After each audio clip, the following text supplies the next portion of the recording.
गरम पानी पूरी बनाकर खिलाऊंगा। हाँ मेरे प्यारे बाबा। रीना खुशी खुशी बस पकड़कर कॉलेज चली गई। कॉलेज में सौम्या को भी उसने ये बात बताई तो वो भी बड़ी खुश हुई। हाय, हरिया काका के हाथ की गर्मा गर्म पानी पूरी तो मुझे भी बहुत पसंद है। गर्मा गर्म पानी वो तो मैं भी खाऊंगी, वो तो मुझे भी बड़ी पसंद है, मैं भी चलूंगी खाने। ठीक है, फिर तुम दोनों चलना। शाम को रीना अपनी दोनों सहेलियों के साथ अपने बाबा के ठेले पर आ जाती है। हरिया बीच बाजार में गर्मा गर्म पानी पूरी बनाकर बेचता था। इस तरह की पानी पूरी शहर में कोई नहीं बेचता था, इसलिए कुछ अलग नाम सुनकर सभी उसके ठेले पर पानी पूरी खाने जरूर आते। धीरे धीरे रीना भी अपने बाबा से गर्मा गर्म पानी पूरी बनाना सीख गई। ऐसे ही समय बीतता जाता है। कॉलेज की पढ़ाई खत्म करने के बाद दोनों अमीर सहेलियां पढ़ाई करने के लिए बैंगलोर चली जाती हैं और इधर अब रीना के बाबा की तबीयत ठीक नहीं रहती, जिस कारण अब वो ये अपने बाबा का काम संभाल लेती है। वो सारा दिन ठेला यहाँ से वहाँ लेकर पानी पूरी बेचती और गर्मा गर्म पानी पूरी ठेले पर बनाकर आने वाले ग्राहकों को खाने को देती। गर्मा गर्म पानी पूरी खाओ, गर्मा गर्म पानी पूरी एक बार खाओगे बार बार आओगे, आइए आइए गर्मा गर्म पानी पूरी। कुछ साल और बीत गए और अब निधि और सौम्या की शादी दो सगे भाइयों से हो गई। उनके पति भी अमीर घर से ही थे। वो दोनों उन दोनों का खूब ख्याल रखते। इधर रीना को अपनी दोनों सहेलियों की याद तो आती, लेकिन उसके पास उन दोनों का फोन नंबर भी नहीं था कि वो उनसे कांटेक्ट कर सके। कुछ समय बाद रीना भी अपने बाबा के इलाज के लिए दिल्ली आ जाती है। अब वो वहीं एक झोपड़ी में रहकर अपने माँ बाबा दोनों का ख्याल रखती, साथ ही अपनी गर्मा गर्म पानी पूरी का ठेला लगाती। इधर निधि और सौम्या के पतियों का ट्रांसफर भी दिल्ली हो जाता है। फिर एक रोज, सौम्या चलो, आज मैं तुम सबको पानी पूरी खिलाने ले चलता हूँ। तुम सबको तो पता ही है दिल्ली खाने पीने के लिए कितनी मशहूर है। हाँ हाँ, फिर तो सभी चलते हैं, बड़ा मजा आएगा। वो सभी सुखीराम पानी पूरी वाले की पानी पूरी खाने खान मार्केट चले जाते हैं, जिसे खाकर सौम्या कहती है, मुझे तो यहाँ की पानी पूरी बिल्कुल पसंद नहीं आई। हाँ सौम्या, और खाकर तो देखो। सौम्या बिल्कुल ठीक कह रही है, वो स्वाद नहीं है इसमें, हमें नहीं खानी और पानी पूरी। पानी पूरी तो हरिया काका और हमारी दोस्त रीना बनाती है, लेकिन पता नहीं अब वो कहाँ है। कमाल है, इतनी बढ़िया तो है। खैर, मैं तो एक प्लेट और खाऊंगी। ऐसे ही समय बीतता है। फिर एक रोज, यार निधि पता नहीं अपनी दोस्त रीना कहाँ होगी, कैसी होगी। कॉलेज छोड़ने के बाद उससे कभी मिलना ही नहीं हुआ। हाँ यार, मुझे भी उसकी बड़ी याद आती है। एक बार जब कानपुर गई थी अपनी कजिन की शादी में तो उसके घर भी गई थी, लेकिन वहां ताला लगा हुआ था। काश वो हमें फिर मिल जाए। ऐसे ही समय बीता। एक रोज सौम्या का पति अंकित, सौम्या कल मेरे ऑफिस के एक क्लाइंट की शादी है, तुम सबको भी वहां चलना है। हाँ, इसीलिए तुम दोनों भी रेडी हो जाना, और माँ और प्रीति भी साथ चलेगी। उसने बार बार रिक्वेस्ट की है कि सबको पार्टी में साथ लाएं। अच्छा ठीक है, हम सब तैयार रहेंगे। निधि तू वो पर्ल्स मेकओवर वाले को अभी से बुक कर ले। ठीक है, मैं आज ही फोन कर देती हूँ। फिर अगले दिन वो सभी शादी में तैयार होकर चले जाते हैं। वो एक काफी बड़ी पार्टी थी जिसमें तरह तरह के स्टॉल लगे हुए थे। वो दोनों एक तरफ खड़ी थी, तभी उनकी ननद प्रीति आती है। निधि भाभी, सौम्या भाभी, आप यहाँ के गोलगप्पे खाकर तो देखो, कसम से आज तक इतने अच्छे गोलगप्पे आपने नहीं खाए होंगे। अरे नहीं प्रीति, हमें नहीं खाने। वो सच कह रही है बहू, तूने यहाँ के गोलगप्पे खाए ना तो तू अपनी उस दोस्त के गोलगप्पे भी भूल जाएगी जिसकी तुम दोनों तारीफ करती फिरती हो। निधि और सौम्या दोनों उस पानीपुरी के स्टॉल पर जाती हैं, जहाँ वो खाती हैं गर्मा गर्म पानीपुरी। अरे ये गर्मा गर्म पानीपुरी, इनका स्वाद तो बिल्कुल ऐसा है जैसे अपनी रीना के बाबा बनाते थे और रीना भी। अरे भैया, ये गोलगप्पे किसने बनाए? बहन जी, ये तो अंदर एक मैडम बनाती जा रही है और इस स्टॉल पर हम बेच रहे हैं। ये तो वही गोलगप्पे। जल्दी चल सौम्या। वो दोनों अंदर जाती हैं जहाँ रीना गर्मा गर्म गोलगप्पे बना रही थी। सौम्या और निधि को वो देखती है तो बड़ी खुश होती है। सौम्या, निधि, तुम दोनों यहाँ, तुम दोनों की शादी हो गई, कितनी अच्छी लग रही हो तुम दोनों। ये सब छोड़ और आकर पहले हमारे कलेजे से लग जा यार। ये बता रीना, तू इस हालत में कैसे? इतनी पढ़ी लिखी होकर भी तू ये सब शादी में गोलगप्पे बनाकर बेच रही है। क्या बताओ दोस्त, इस गरीब की जिंदगी में ना जाने ऊपर वाले ने कितने दुख लिखे हैं। कॉलेज खत्म होने के बाद अचानक बाबा की तबीयत खराब रहने लगी, इसलिए घर खर्च चलाने के लिए मैं पानीपुरी बनाकर बेचने लगी। फिर बाबा के इलाज के लिए मैं उन्हें दिल्ली ले आई, लेकिन एक रोज अचानक उनकी मौत हो गई। खुद को संभालिए, अब वो कभी नहीं लौटेंगे। इन्हें कैंसर की बीमारी थी जो इनके लंग्स तक फैल चुकी थी। फिर खुद को संभाल कर रीना ने अपने पिता का दाह संस्कार किया। लेकिन पिता के जाने के बाद उसकी माँ भी सदमे में चली गई और उन्होंने भी बिस्तर पकड़ लिया। और फिर एक रोज, मेरी बच्ची, मेरे अलावा तेरा इस दुनिया में है ही कौन? अगर तेरे हाथ पीले हो जाते तो मैं बेफिक्र होकर मर सकती थी। नहीं माँ, मैं बड़े से बड़े अस्पताल में तेरा इलाज कराऊंगी। रीना ने दिन रात पैसे जमा किए थे। उसके पास जो भी थोड़ी बहुत जमा पूंजी थी वो सब माँ के इलाज में खत्म हो गई। साथ ही कुछ पैसा कर्ज पर उठाती है, लेकिन वो भी खत्म हो जाता है। और इन सब के बाद भी वो अपनी माँ को नहीं बचा पाई। तू भी मुझे छोड़कर चली गई माँ, अब मैं अनाथ हो गई। मैं किसके भरोसे रहूंगी? अब मैं थकी हारी काम से आऊंगी तो कौन मेरे सर पर प्यार से हाथ फेरेगा माँ? कौन? उस दिन के बाद मैं अकेली दिल्ली की सड़कों पर गर्मा गर्म पानी पूरी बनाकर बेचने लगी और अपना पेट पालने लगी और शादी ब्याह के ऑर्डर भी लेने लगी। तू मत रो रीना, अब तू अकेली नहीं है। तेरे पास तेरी ये 2 सहेलियां हैं, यानी कि बहनें। अब से हम तेरा खूब ख्याल रखेंगे। हाँ चलो, तुम्हें सबसे पहले अपने ससुराल वालों से मिलवाते हैं। वो दोनों रीना को अपने ससुराल वालों से मिलवाती हैं और सारी बात बताती हैं। अब वो सौम्या को अपने घर में ही रहने के लिए कमरा दे देते हैं।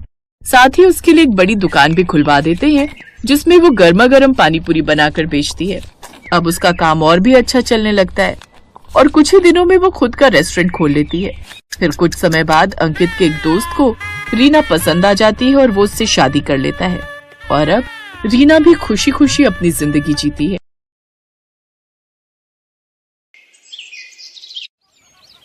अरे भाई, कैसे दिए गोलगप्पे? 50 रुपए की प्लेट है। और एक प्लेट में कितने गोलगप्पे? 6 गोलगप्पे होंगे। और कितने? अरे बाप रे बाप, 50 के 6 गोलगप्पे, इतने महंगे? तभी सोचो तुम्हारी दुकान में भीड़ क्यों नहीं है। मुझे फालतू की भीड़ चाहिए भी नहीं। मेरे पास वही लोग गोलगप्पे खाने आते हैं जो इन्हें खाने के लायक हैं। और तुम लगता है यहाँ नए हो। दाम पूछने से पहले ऊपर लगा बोर्ड ही पढ़ लेते। दाम और नाम दोनों लिखे हैं। मेरा नाम मशहूर है और ये मेरे मशहूर गोलगप्पे हैं। एक एक गोलगप्पा इतना करारा है कि तोड़ो तो आवाज 1 किलोमीटर तक सुनाई दे। और पानी जैसा ग्राहक चाहे। पूरे 10 तरह की वैरायटी है मेरे पास पानी की। और ये देखो, ये है मेरे गोलगप्पों की असली जान, मेरा ये खास मसाला। हाँ हाँ, ये सब तो ठीक है, पर फिर भी 50 रुपए वाकई बहुत ज्यादा है। दाम तो यही है और यही रहेगा। अब तुम देख लो कि तुम मेरे गोलगप्पे खाने के लायक हो या नहीं। अरे ये क्या बात हुई? तुम ऐसे बात करते हो अपने ग्राहक से? नहीं, ग्राहक से तो नहीं, पर जो फालतू मेरा वक्त बर्बाद करे उससे मैं ऐसे ही पेश आता हूँ। चलो अब आगे बढ़ो और कोई सस्ता गोलगप्पे का ठेला ढूंढो। मशहूर ऐसा ही था। ये बात तो 100% सच थी कि वो गोलगप्पे बहुत ही अच्छे बनाता था, लेकिन इस बात पर उसे घमंड भी बहुत था। मशहूर का मानना था कि उसके पास हुनर और किस्मत दोनों का साथ है, इसीलिए उसे पूरा यकीन था कि उसका काम कभी मंदा पड़ ही नहीं सकता। और वास्तव में ऐसा हो भी रहा था।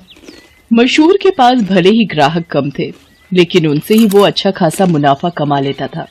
फिर कुछ दिनों के बाद, हाँ भाई, लाओ जरा गोलगप्पे तो लगाना। अरे तुम फिर से आ गए? रेट कम नहीं होंगे, पहले ही बता रहा हूँ। हाँ हाँ, मैं तुमसे कम करने को कह भी नहीं रहा हूँ। ऐसा करो, सिर्फ मुझे नहीं, इन सबको भी गोलगप्पे खिलाओ और इन सबके पैसे मैं दूंगा।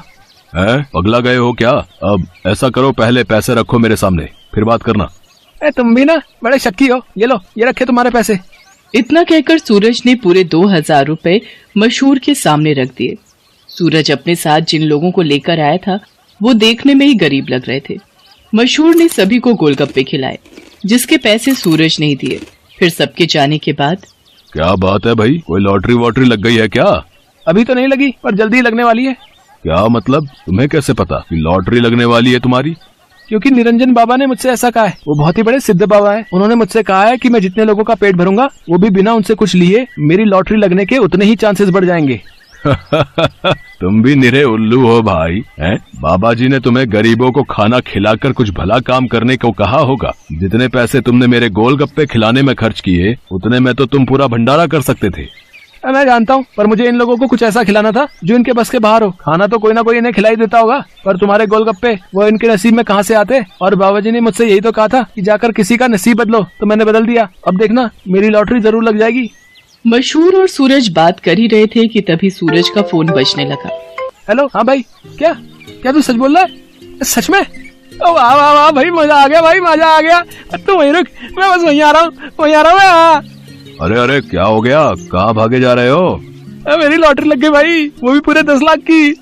शुक्रिया भाई, शुक्रिया यार, बहुत शुक्रिया यार, सच में तुम्हारे गोलगप्पों की वजह से ये सब हो पाया। अच्छा अब मैं चलता हूँ, मैं फिर आऊंगा और अगली बार और ज्यादा लोगों को लेकर आऊंगा, तुम तैयार है ना? इतना कहकर सूरज वहाँ से चला गया, लेकिन मशहूर को सोचने पर मजबूर कर गया। मेरे गोलगप्पे ऐसा भी कर सकते हैं, मुझे तो पता ही नहीं था। अगर मुफ्त में मेरे गोलगप्पे खिलाकर इस लड़के की किस्मत खुल सकती है तो फिर मेरी क्यों नहीं। हाँ, अब से मैं भी लोगों के नसीब बदलूंगा। अब वो नहीं बल्कि मैं खुद अपने गोलगप्पे लोगों को फ्री में खिलाऊंगा। अगले दिन मशहूर ने सबसे पहले अपने लिए एक लॉटरी का टिकट खरीदा और फिर उसके हाव भाव बिल्कुल ही बदल गए। साथ ही उसकी दुकान का बोर्ड भी अब गोलगप्पों की कीमत की जगह पर लिखा था बिल्कुल फ्री। मतलब वो सच में अब लोगों को मुफ्त में गोलगप्पे खिला रहा था। साहब, कभी सपने में भी नहीं सोचा था कि आपकी दुकान में खड़े होकर गोलगप्पे खा सकूंगा। भगवान आपका भला करे, आपकी खूब तरक्की हो, आप जो चाहो वो सब आपको मिले, मैं भगवान से यही प्रार्थना करूंगा। मशहूर को पहली बार किसी ने ऐसा कुछ कहा था। मशहूर को बहुत अच्छा लगा, लेकिन अब भी मशहूर के दिमाग में उसका खुद का फायदा पहले था। उस दिन अपने बनाए हुए सारे गोलगप्पे मुफ्त में खिलाने के बाद वो फौरन लॉटरी ऑफिस पहुंचा। मशहूर चंद, हाँ मुबारक हो, आपको इनाम मिला है पूरे 10,000 का। क्या सिर्फ 10,000? पर पहला इनाम तो 10 लाख का था। हाँ तो वो पहला इनाम भी तो है। आपकी किस्मत इतनी भी अच्छी नहीं है, शुक्र मनाइए कि 10,000 तो मिले। मशहूर इनाम के 10,000 लेकर अपने घर वापस आ गया। वो उदास था और नाराज भी। क्या हुआ जी, लॉटरी लगी क्या? लगी भी और नहीं भी, ये देखो 10,000 मिले हैं। अरे वाह, तो फिर आप उदास क्यों? आपको तो खुश होना चाहिए ना।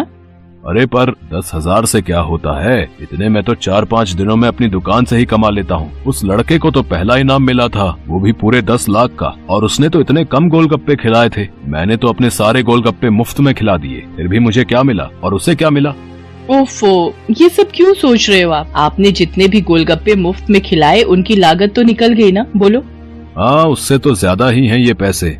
तो फिर आपको नुकसान थोड़े ही हुआ है जो ऐसे मुंह लटका कर बैठे हो। 4-5 दिनों में जितना कमा पाते वो एक ही दिन में मिल गया, ये कम है क्या? मशहूर को अपनी पत्नी मोहिनी की बात ठीक लगी और उसने अपना इरादा और पक्का कर लिया। उसने आगे भी लोगों को फ्री गोलगप्पे खिलाना जारी रखा और हर रोज लॉटरी का टिकट खरीदना भी, कभी कम तो कभी ज्यादा, लेकिन हर रोज मशहूर का कुछ न कुछ इनाम जरूर निकलता था, जिससे मशहूर का हौसला और भी मजबूत होने लगा। इसके साथ ही मशहूर को अब ये सब करने में बहुत खुशी भी मिल रही थी। हर रोज लोगों के मुस्कुराते चेहरे उसकी दुकान से लौटते थे। उसके गोलगप्पे न जाने कितने मायूस चेहरों की मुस्कान बन रहे थे।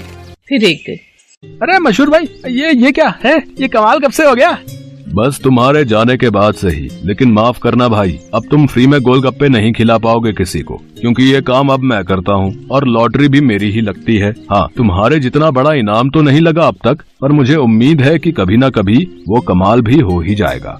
मशहूर की बात सुनकर सूरज मुस्कुरा दिया और उसने अपनी जेब से अपना विजिटिंग कार्ड निकालकर मशहूर को दिया और उससे बोला, कोई बात नहीं, ये मेरा कार्ड रख लो। अब लॉटरी का टिकट जब भी खरीदना हो तो बस मुझे फोन कर देना, ऑफिस तक आने की जरूरत नहीं पड़ेगी। सूरज के विजिटिंग कार्ड पर उसी लॉटरी ऑफिस का पता लिखा था जहां से मशहूर हर रोज लॉटरी की टिकट खरीदता था। असल में वो ऑफिस सूरज का ही था और उसी की वजह से हर रोज मशहूर का कोई न कोई इनाम जरूर निकल रहा था। कार्ड देखते ही मशहूर सारी बात समझ गया। उसने सूरज के सामने हाथ जोड़ते हुए कहा, मैं ये बिल्कुल नहीं पूछूंगा कि तुमने ये सब क्यों किया, क्योंकि शायद मैं जानता हूँ। बहुत बहुत शुक्रिया भाई, मुझे ये एहसास कराने के लिए कि ज्यादा पैसे कमाने से जरूरी है दुआएं कमाना, लोगों को खुशियाँ बांटना, जो मेरे गोलगप्पे बहुत आसानी से कर सकते हैं। इसके बाद मशहूर ने कभी लॉटरी का टिकट नहीं खरीदा, बल्कि वो फिर से अपने गोलगप्पे बेचने लगा। लेकिन उसके गोलगप्पों का दाम पहले से बहुत कम था, जिसकी वजह से अब हर कोई उसके स्वादिष्ट गोलगप्पों का मजा ले पा रहा था। अब भले ही मशहूर के गोलगप्पे थोड़े सस्ते थे, लेकिन ग्राहक पहले से कहीं ज्यादा थे। मतलब मुनाफा भी पहले से ज्यादा ही था। इसके साथ ही मशहूर ने फ्री गोलगप्पे